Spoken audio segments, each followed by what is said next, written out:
Alrighty. All right. We're here. Yeah, we're here. We're back for another episode. What is up, guys? It's been a minute since our last episode. 2 weeks. It honestly, hasn't been that long in real time, but in Runeterra time, a lot has happened. 2 expansions almost. Pretty much 2 expansions, like a lot of stuff I definitely wasn't expecting last time we talked about everything. We were coming straight off of the expansion with Lurk and Pike and Rek'Sai and all of those cards.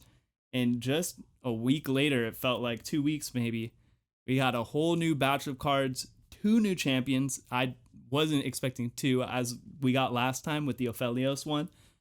I was very accustomed to the 1 champion, so 2 was crazy. And so we got a lot to talk about today, and we're going to go through that right now. What's up? Yo, yeah, I mean, like he was saying, I think Ruben was the lead on this this package, this mini expansion, and seems to be a huge hit. Like, it really doesn't take too many cards, I think, to change up the meta. And when you have champions that are like this versatile, like I think everybody's kind of been touching on that in their comments on Twitter, is like there's no one way you have to build either Viego or Akshan. They can be experimented with in a bunch of different sort of styles and flavors of deck, and we're kind of seeing them in a lot of different spots across the meta right now, which is really exciting because you don't really see much experimentation with Rek'Sai or Pike Absolutely outside of their deck. So this is peak champion design. Yeah, that's what I love from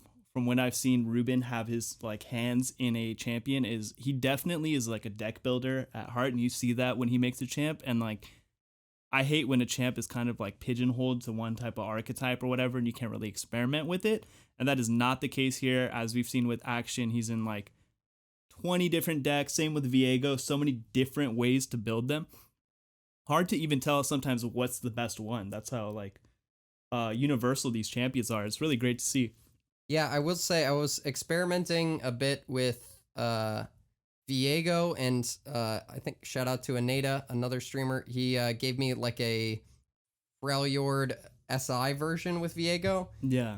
I didn't really like it, and he said it was like more of a tournament deck than a ladder deck. It just didn't feel like it had enough units or like early game power. And then I tried out Cephalopod's version of someone else's deck that he had tweaked around, and it was like a Deathmark Ionia version with syncopation. Yeah, I've seen the ones. There's the Deathmark Ionia, that Freljord one you're talking about, the Gnosis Thresh type of style, Shurima version of Viego. Like, Viego's just in so many different builds right now. Yep. It's really cool to see. And for Viego in particular, I feel like they're almost all at the same power level. Yeah. I can't, that's the one I can't really find a front runner. Action, I could kind of like, there's a certain other champion pairing that I think excels in that regard. But Viego, it's really, really tough. And it kind of depends on the meta, I feel almost, which one's the best Viego list at a time.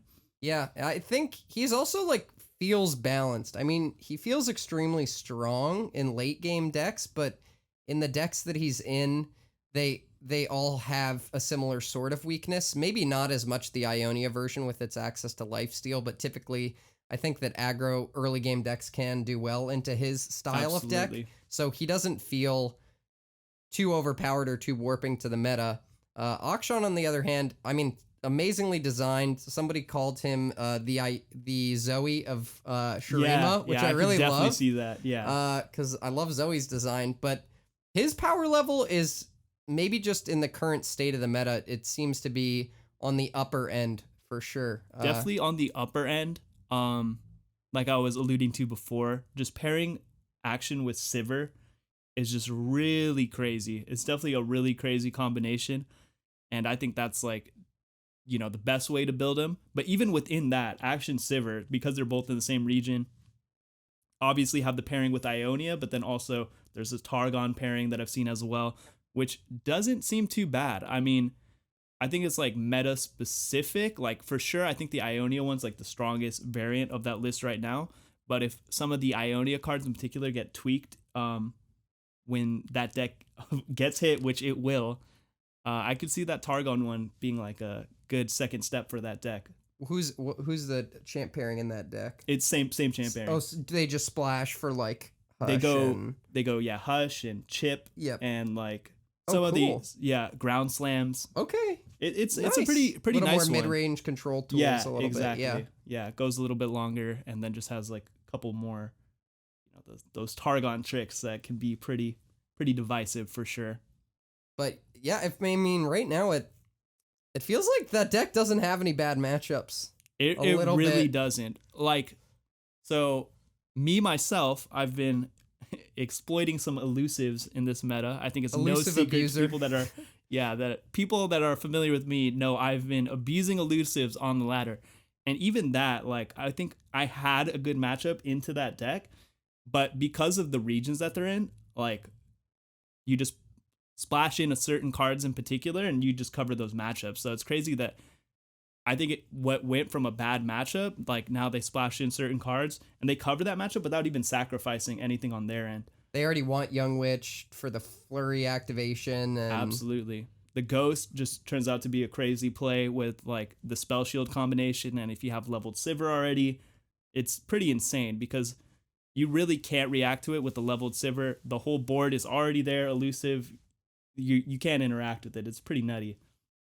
Early versions of the deck were trying out like one Spirit's Refuge, and it didn't feel as broken to me then. But for some reason, now that they're up to 2 and like even 3, it just feels like aggro is a really tough time now with it. Absolutely. Also, I think that those Spirit Refuges are like really good in the Ditto, like as a counterbalance to like the Sivir matchup. Is just Spirit's Refuge barriers like the one way you have to kind of like stop a Sivir or a Rune Runner to get their, get their attacks in. Yeah. The other crazy thing, because you mentioned like the struggle with those Spirit Refuges against aggro, is Rune Runner, because I'm one to run 3 copies of Noxian Fervors in most of my preferred decks, and they'll slap a Spirit's Refuge on the Rune Runner, and I'm like, wait, I can't fervor this. It just goes through anyways, and then it's just unstoppable. But Fervor's been my kind of like way to counter that, but when it's coupled with Rune Runner, I got nothing. I got nothing at all. Yeah, there's just so many flexible win conditions with that deck because Absolutely. of Flurry, because of the Ghost, because of Akshan's versatility as well. You can summon a burst speed charger if you need even. Like, there's so many different ways you can find outs with that deck. But it is high skill expression as well, I would say. You need to Definitely know what your combo pieces are. Like, at first when I was playing it on stream, I was tossing Flurry, but apparently it's like you should usually be keeping that as a win condition when you have those quick attack units. So finding the intricacies of that deck, you can do extremely well. It's like top a ladder right now. But on the other side of the meta, kind of like you were saying, I feel like it is a bit of an aggro meta also right now. Like elusive aggro has had a time to shine, and what I'll speak on to that is with Sivir being so strong right now and kind of running the meta and dictating what's around it. Decks like SI Freljord is really struggling with that spell shield on all those units, and just like the tricks that they have, it kind of has SI Freljord locked out a little bit. And that's the biggest weakness to aggro, I would say, is just when the SI Freljord meta, just stay away from all those aggro decks. And that's not really the case right now. So a lot of these aggro decks are able to, they have game into the Sivir matchup for sure. I wouldn't say it's necessarily favored, but you have a close enough win percentage that you could put in work there. And there's certain other matchups that you can just completely exploit, which is like huge. And like I said, just the checks and balances that are created there is just huge for aggro. And so many different aggro decks are good right now, in my opinion. It feels really fun. Like I've been trying elusive lists as well. I was experimenting with a new version of TF Fizz that's running the Ruined Rex card that's really fun. I don't know if it's optimal, but it curves out nicely with TF and feels fun to blow up your opponent's board. And then even today I was playing in a tournament and I tried out a Teemo Zed elusive list. That was Sudden's list, you said? Sudden's list. Shout out Sudden. That list is kind of fire when you get the triple Teemo on board off Allegiance proc. Oh, and then you 3x the mushrooms, or 2 times, 6 times them. Yeah. Yeah, the one thing with that list is Sudden's always been very ballsy, is what I'll say, in the amount of PNZ cards he runs. It's 8. It's 8. I didn't realize it was 8. Yeah. Like I said, Sudden is the creator of this list, but he did not just create this list. This is a list he made many metas ago, and people would say then, like, yo, you want to cut down on PNZ cards? He's like, I hit Allegiance. I don't know about I you hit guys. Allegiance. Yep, today Yeah. I think I hit it 3 times in a row. And then after the fact, Darkodius, my opponent, was like, yo, you're crazy. You have 8 cards and you could have missed. And I was like, didn't even feel like I had 8 PNZ cards in there. I hit it every time. Yeah. And with like, you know, if you're good on a deck like that and you realize that you're on 8 PNZ cards, there's some ways you can kind of skew the odds by keeping. Yep. Teemos normally keep. Mystic's not a bad keep. Same with Get Excited. Get Excited is obviously a little bit more borderline as far as a keep. But the fact that you could just keep those PNZ cards, if you have the Wayfinder, your odds get better. And then you're also pulling out Teemos with the Wayfinder, so you're even kind of increasing your odds more for there. future drops. If you hit one, you're good. But yeah, I mean, it's just so flexible right now. Elusives too, with Aurelia Azir, the droplet nerf, that being taken out of the deck, they are only running green glades, really, so they're susceptible to an elusive game plan as well. Absolutely. And there's, like you said, so many different types of elusive decks. Like myself, I've been running the Noxus build version of elusives, which I managed to get to rank 2 on the ladder board. That's on the leaderboard so sick. with it. And they're all just kind of like exploiting different things. I know Damien was running for a while, Freljord Ionia elusives. So it's the Freljord Ionia PNZ, Bilge, Noxus, and I feel like there's even one more I'm forgetting as far as elusive decks, and they're all really good. And me and Sudden were actually having a discussion where we're talking about between those 3 that I just named, there's like a matchup triangle that's really funny. His deck beats my deck beats Damien's deck, and Damien's deck farms Sudden's deck. So it was like we just were all queuing into each other, just like going through that whole matchup thread, and it's been really fun in that regard. Yeah. I want to brag on Feint for a second. It's like crazy impressive to hit the top of ladder like with a homebrew deck. I mean, Ruben does it, so I guess Sudden's done it. A few other people have done it, but to not do it with the tier 1 meta deck, a homebrew deck, like that's super impressive. Shows talent not only as a player but as a deck builder. And it was doing numbers on EU, dude. On one of the spreadsheets, it had like a high enough play rate, like 3-4%, 5,000-6,000 games to have be represented there. So other players are really enjoying it as well. So you guys need to stay tuned with Feint if you want to get those sick deck ideas. Appreciate that, man. And speaking of which, I thought it was pretty funny. Mogwai dropped a video today playing an Aphelios deck, and I happened to be watching that on the way here. And I see the first game he queues into is against Fizz Draven. And I was like, hey, that's me right there. Represent. Yeah, and I didn't get a chance to watch through even that whole game or the whole video, but his words on it was, oh, I call this one the bad aggro one. I'm like, hey, I'll take it, whatever. I'm like bad, like scary, or bad, like inting?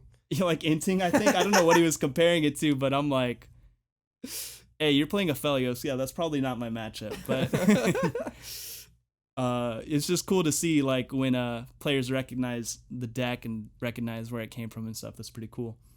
But as far as aggro in particular, that elusives is just layer 1, I would say. Like there's still discard is still out there, still a threat. I'm trying to farm it. I'm very close. I'm gonna be masters by our next podcast. By the time this drops. Yeah, by the time this drops.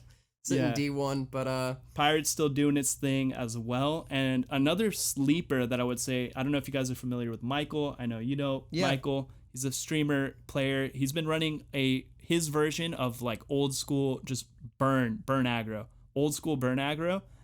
And I've actually been, so we mentioned I did get to rank 2 on the leaderboard with my Draven Fizz. I did a little bit of messing around, did some more experimenting. I fell back down to ladder sessions. Absolutely. I fell back down to let's just say 0 LP 2 days ago. And in the past 2 days, I've been using his burn aggro list, and I climbed 400 LP in 2 days. So that's another huge sleeper. And it's one of those ones where just don't tell anybody. Don't tell anybody it's good, because all the decks have cards that can stop you and add it if they know. But right now, some of the silver lists getting a little greedy, cutting backs on notifies, cutting back on denies. They are cutting back on a lot of the cards that would punish this kind of list. And I've been taking full advantage, and I'd recommend you guys, Michael, you can find him on the leaderboard. I think he's like around rank 30 or something, NA. Not too shabby. Scoop his list. Scoop his list, guys. I'm telling you, that one's a hot one right now. And I'm going to keep it a secret until I... Yeah, that's in the community. We keep that in the Loaded Dice community, plus Michael, all right? That just stays in our circle. Don't tell anyone. Yeah, absolutely.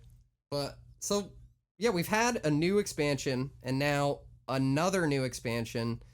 Do you feel like this new mini expansion was a success? Do you like that format? Would you prefer to like have them just include that in sort of the bigger sets? What are your thoughts on like sort of the release schedule, I guess? Overall I haven't been a fan of the release schedule, but the way this one played out with Pike and all of those champs dropping and then this one rolling right after, just came at a really good timing, and it was really fresh feeling. I really enjoyed this one for sure. Like, along with the balance patches that they had too, I'm looking forward to see what the next balance patch is going to bring, because we saw the one where they really like hit the whole wave, and we haven't had one since, so it's going to be cool to see how they react and cover those types of things as well. But yeah, I think you're right. I wonder if we need as many sweeping changes as was needed last time, we felt like was needed. My gut tells me we don't. Not so much feels overtuned to the point where we need, like, 15 changes, but maybe in, like, the 6 to 9, 10 range would feel good. Minor tweaks, though. I don't think anything needs to get completely gutted. Yeah, I completely agree. The way I'd put it, though, is, as you said, maybe not so many changes in regards to nerfs. I could see that still, like, being in a place where, like, a lot of the Sivir haters and stuff, I think obviously that deck needs to be touched, and they're going to like do that, but I don't think it needs to be gutted at all. It's nowhere near like that high level that some of these other decks have hit.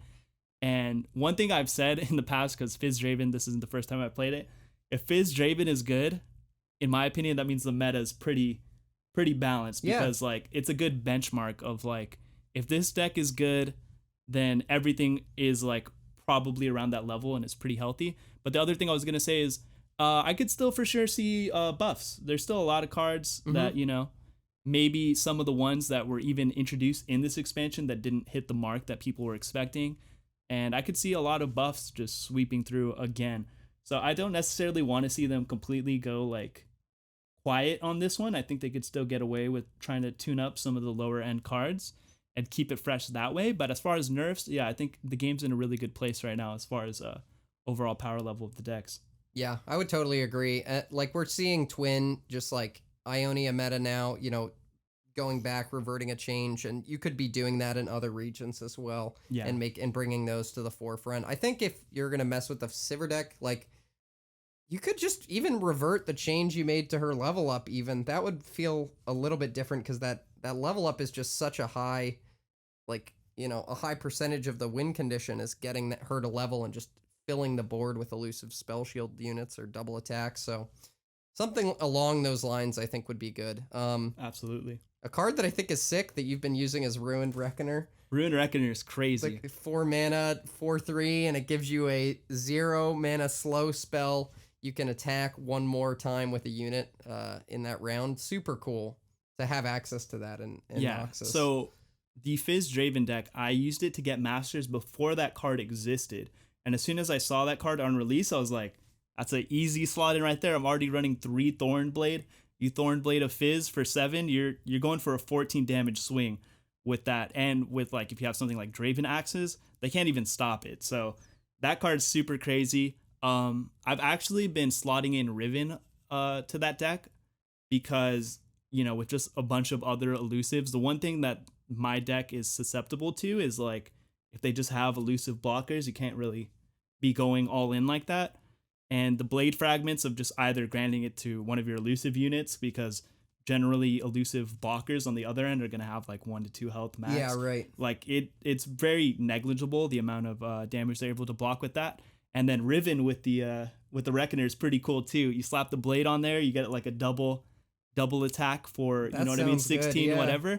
And also leveled Riven Thornblade plus 10 damage is like super funny. It's been super funny. I'm still kind of trying to refine that list a little bit, but there's sacrifices that come with the Switch. Like I feel like Draven, you're a little safer to just be a little bit faster, but slowing down the pace a little bit with Riven right now has been feeling really good. Right. Yeah, that sounds like it's in a good spot. What else was I trying? Yeah, I think Shen Jarvan seems very interesting to me as well. Like, Shen Jarvan, yeah. People are putting up numbers with the deck and seems to be sort of getting back to the Shen Fiora of old, like similar power level almost. Just really consistent or barrier challenger units. And yeah, and that's what I was going to touch on is like, as we spoke on with the Spirit's Refuge in the Sivir decks, the barriers I think is the best way to counter the Sivir deck. So it makes perfect sense that Shen Jarvan is in a good place right now because it has really good interaction into those decks,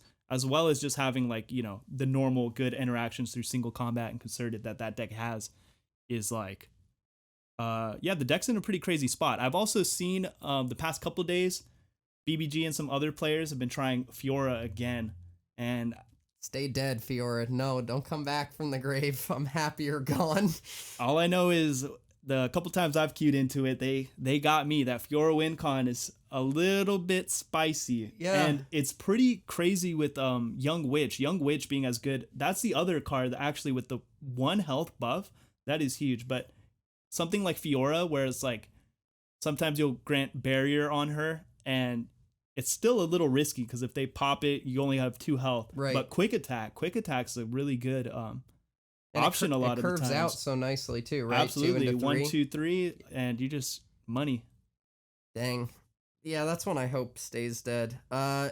We were talking about Lurk last time. It seems to be okay. It seems to be okay. I completely agree. But one thing I'll say is I've noticed the Lurk players that are still around, they're still messing with that list. I think that there's still some refinement there. Yeah. The one card I've seen them starting to run is Zap Sprayfin.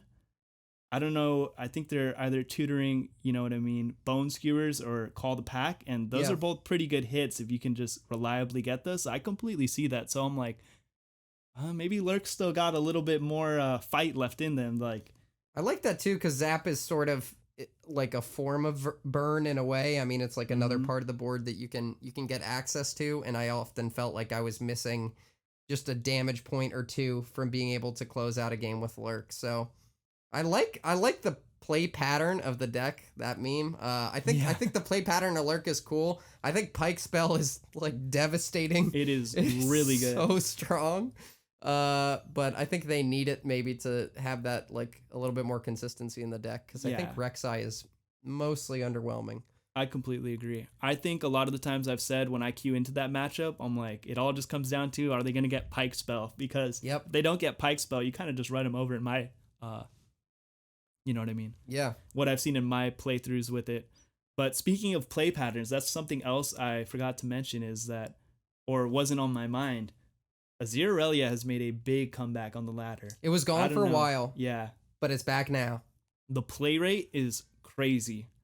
I watched some streams on EU where the streamer I was watching, shout out to Cocky Baki, if you guys know him, he got top 32 in the EU seasonal this past I'm a Cocky Baki fan. Yeah, this past roundabout, and he was on Azir Aurelia, and when I tell you the 2 hours of his stream I watched was nothing but dittos, it was nothing but dittos. It was crazy the amount of that deck I was seeing on the ladder. And then I slip over to NA and it's around. It is around right now. Like, people are on that deck. I think you even played against it a couple times in tournaments, no? Yeah, I did today. Yeah, I played it against it a couple times. I did well into it. I won. I think more than I lost into it.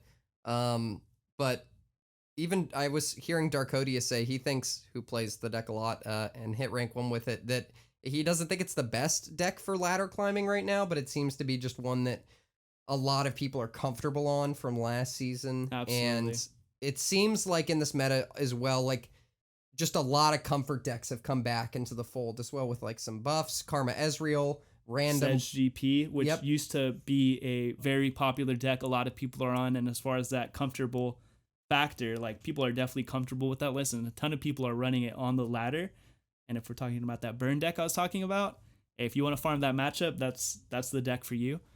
But the other thing about the Azir Aurelia thing that I kind of wanted to touch base on is I think for one, I think the deck is pretty balanced right now. I think it's in a good spot as far as that. I don't think I'm necessarily clamoring for. I would agree. nerfs. I hate losing. I really, really Same. hate losing to it, like, so much. It just feels like you kind of like there's draws you can't beat, and it doesn't feel very fun to lose to. But at the same time, I'm starting to appreciate more the variety of lines that you can take within the deck. I don't play it, but like watching people play it, when to bounce, how to squeeze as many blades in a turn as you can. It doesn't feel as like no brain win as it used to. Yeah. But that was the thing I was gonna say is with the deck being kind of balanced and the play rate spiking the way it is, although it's a meme, I think there's actually a large amount of players that really do just love the play patterns of Azir Aurelia. I thought it was funny because I mentioned it on my stream. I was like, you guys actually just like Azir Aurelia. Like, it's cool. I got no problem, right? And as soon as I like made it a comfortable space for them to admit it, I had like 3 people be like, yeah, I actually really like playing Azir Aurelia. And it's like, you know, maybe Dovageddis was onto something a little bit with that. Like, although it's polarizing, obviously. It's super polarizing. But I would say there's like 50% where it's like the sentiment you just said. I completely feel the same way. I do not want to see that deck. I do not want to lose to that deck. But on the other end of the spectrum, there are so many people that just love that feeling when they got that 8/8 sparring student and they're just flipping around with their Aurelia. So, Three free blade surges in hand. Do whatever you want in that turn. Yeah. Absolutely. Drop in the comments of this video which side you're on of this debate. If you're on the wrong one, you will be banned from the channel. Yeah, like you were saying, Mo on Twitter, emotional, tweeted out, disclaimer, I love playing Aurelia Azir. Deck is very fair now after the nerfs. I hope just because it's super popular again, it doesn't cause people to ask for even more nerfs. No need to do Aphelios or Watcher treatment to every popular deck. I was wondering if this was like actually a meme or if he's a big fan of it. No, that's a big meme. Yeah. If you look through his Twitter in particular, yeah, I've seen some tweets where he said, "Queued into Aurelia Azir. I don't want to play this game. I'm fucking sick of it. Whatever, all that." So I don't know where that copy paste is from, but I saw like 20 people post that. I don't know. I don't know who the origin of that is, but yeah, that's somebody's real sentiment though behind that. A lot of people. Somebody wrote that for real the first time, and I think they kind of got a point to a degree. Yeah. I wish I saw less of it still, but. Yeah, I think over time it'll maybe become a TF Fizz sort of thing where only the diehards are still playing it, but it's always somewhat viable and good. Yeah, and I think it will be that. That's the best that every deck should hope for, I feel like, is that it finds a home with a few players and doesn't destroy the meta forever. Zoe Lee is one that I have been trying to learn a little bit to like not much success. I don't know what the secret sauce is of that deck. I feel like it's just stalling out until you're able to find the Lee. But a card that I think does need to, and I really hope gets a little bit of rework, is Eye of the Dragon. Yeah, Gotta go, Eye of the Dragon. That card is so good and so insane. I think it's literally the card that like holds up a lot of these archetypes in a lot of ways. Like Lee, it might be the best 2-mana creature. Like, it is follower without a doubt. Yeah, it's 2 mana. It has a tune. So if it's you're 1.5 calculating exactly, it's 1.5. It's not even like they were like, this card's not good enough to be 2 mana. We gotta at least give it a tune. And with that, it's like, it's insane. It's insane. You draw more than one of those, like, it is crazy. And like with Lee, they're able to tutor it out, which is nuts. If you've been seeing, Karma Ezreal is back as a pretty strong force in the meta, I would say. The play rate might not be the highest, but I think that just comes with the deck being a little bit difficult, I would say. Yeah. But Eye of the Dragon is one of those cards that just really like makes certain matchups feel unwinnable. Like completely one-sided and unwinnable. And it is not a fun play pattern in my opinion. I see it. I mean, it kind of props up those decks in a lot of ways and allows them to stall into those later turns that they need. So against aggro, it can feel, yeah, it can just feel like too insurmountable for the mana cost of what they paid, and also like just getting the Dragonlings every single turn that are trading and really hard to stop. So I don't think you need to gut the card completely. I think you could change a tune, could go. I think it could become a 1/2 that's a little easier to remove. I think people have also suggested taking 1 attack off the Dragonlings. I think that maybe is a little too severe, but there are a lot of different ways you could mess with Eye and still have it be viable. I think if you want to keep it the way it is, there's no reason for it to have a tune.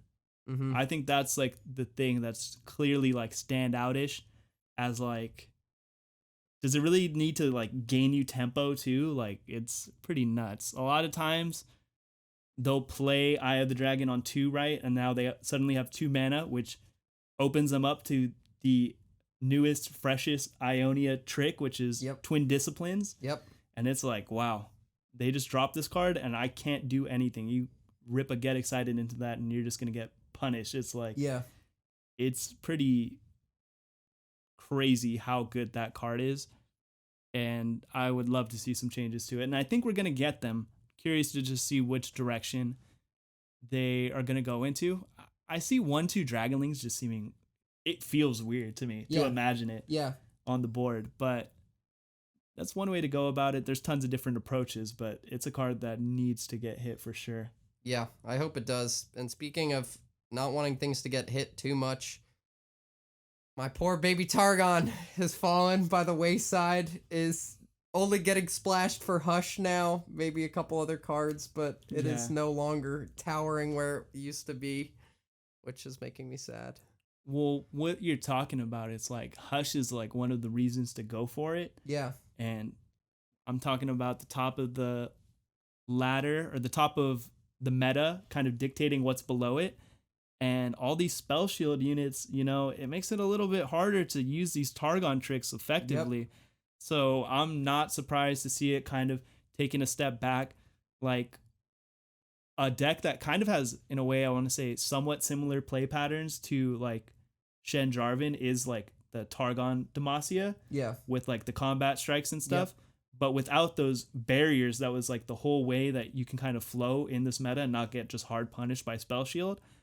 And so I think that just became the natural way to go in that regard. But once Sivir and these decks become a little bit more balanced and maybe not the top meta deck, I think Targon will be back. I don't know if it necessarily even needs buffs to get back. It just needs it's one of those ones where it just needs a different meta, in my opinion. Yeah, I think you're right. That makes me feel a little better, actually. Thanks, Fane. Yeah, I got you, bro.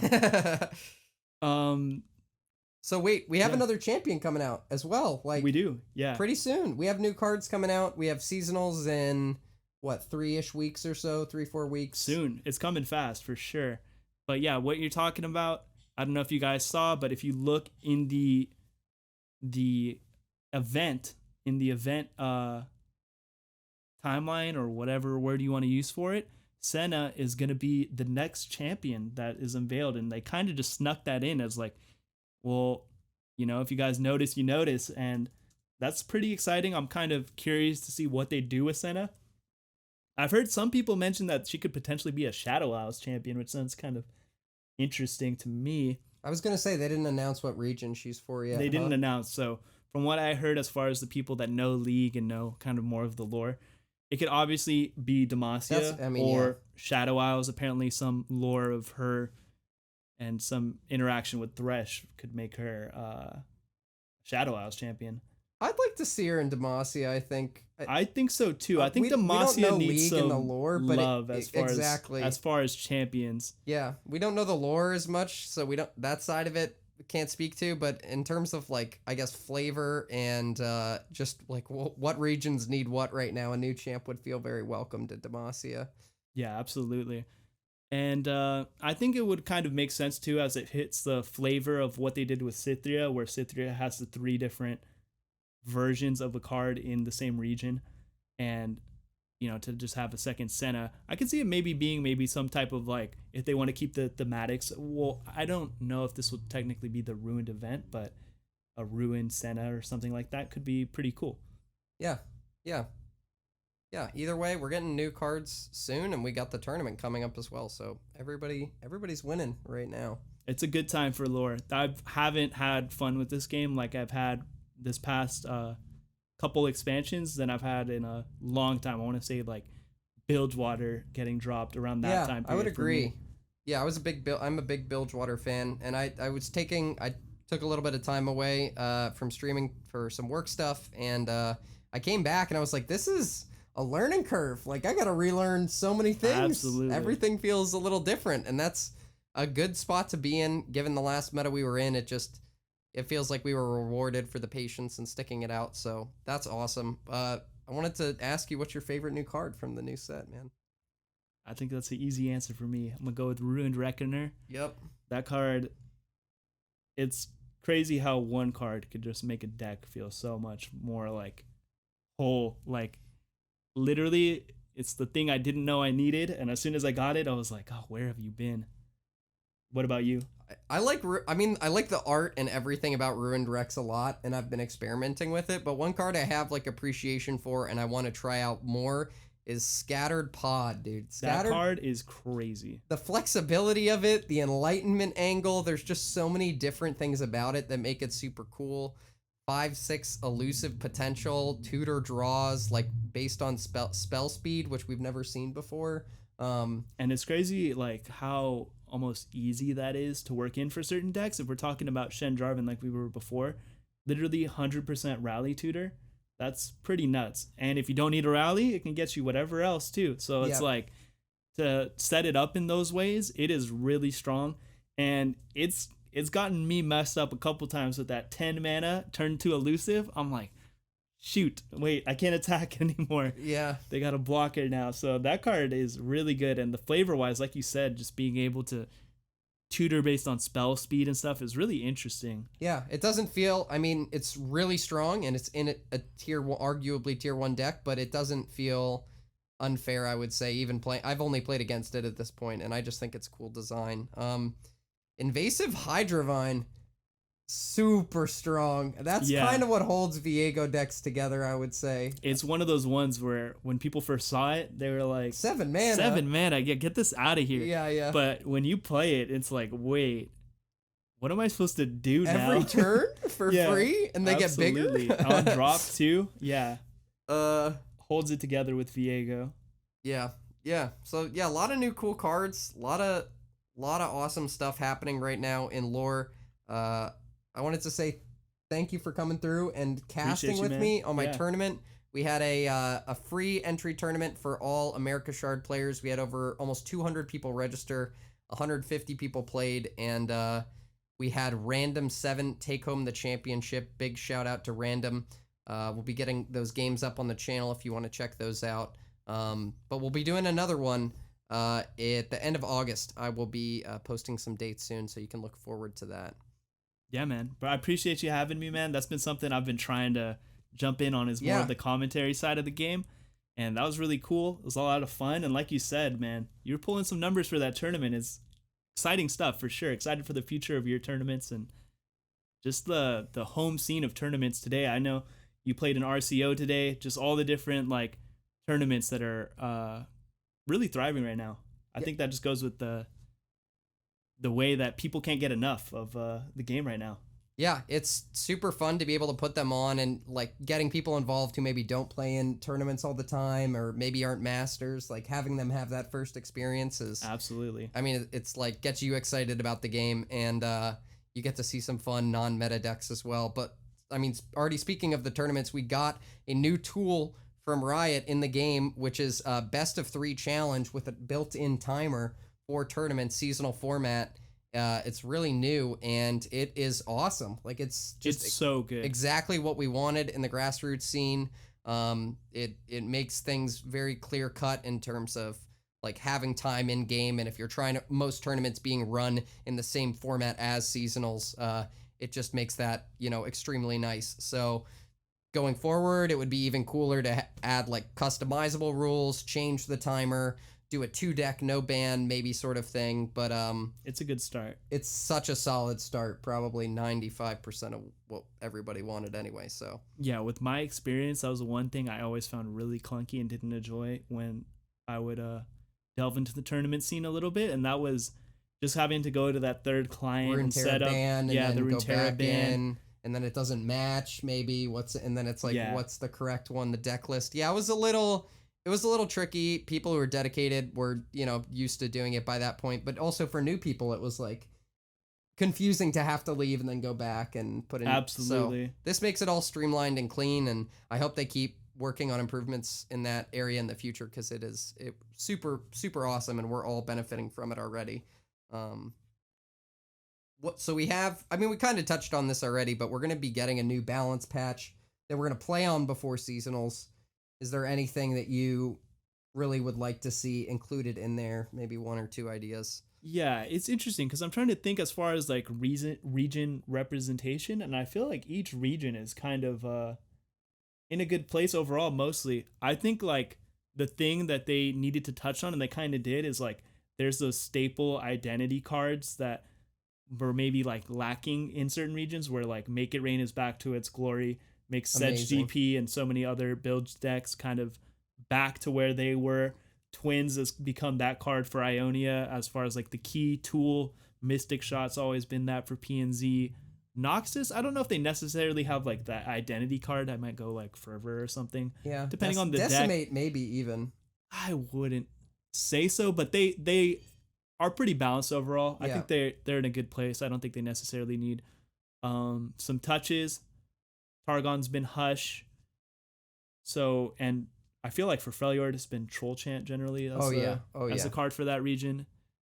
And Demasia's in a good place as far as certain pairings. I feel like Demacia is still limited in some ways. Sharpsight or single, I would say. Yeah, Sharpsight and single. I think those are the cards. But I'm guess overall, as far as region power, I could see some of their cards needing some potential tweaking, but I wouldn't. War Chef's Revert? That's honestly the one. I think I would really like to see a War Chef's Revert. A lot of people want to see that. Revert. Yeah. I think it's one of those ones where it's like, sure, at the time, War Chefs was pretty strong, but, if we're looking at the present and the card pool that we have now, 2-3 War Chefs, I think, could exist for sure, especially in Demacia, where they normally like a lot of the decks to curve out. Having a strong 2-drop is something that they're really lacking right now. I want my Rummage back. My Rummage back. It's really still playable, but just give it back. It's so bad. It's not bad, but it just hurts. Every time I see it, I'm like, 2 mana? 2? It hurts. Like, there's so many spots where I'm just not able to play it how I want to play it. Oh, I just don't even run it. I don't want to see it, but I want Rummage back. Actually, you said that petition to bring Rummage back. I'm starting a campaign. I'm selling t-shirts. Every week, I think, on the podcast, or every podcast now, I think we'll be calling for that at the end, because we're going to start a campaign until they give us back our Rummage. In all of the PNZ decks, too. It's not just the control ones. It's not just the aggro ones. It's any deck with PNZ. It's just like, dude, come on. It might have been that card. It's up there with Mystic. If it was like that, yeah, it was for sure. Yeah, and now I just even forgot it existed. Like, oh my goodness. Yeah, I could also see a Stalking Shadows revert still. I think Stalking Shadows is pretty trash. Yeah, give it back. That's what we're thinking. That's one I don't need back, but Rummage, oh my god, give it back. Yeah, I think we covered a lot of ground. I think we did. A lot to look forward to. Thank you guys so much for tuning in, and good luck with your climbing and all that jazz. We will be back with you for another episode in not too long. So this is Loaded Dice, Squeeby, and Faint signing off. Yeah, appreciate you guys, and we'll catch you guys in the next episode. Peace. Got it. Yes, sir.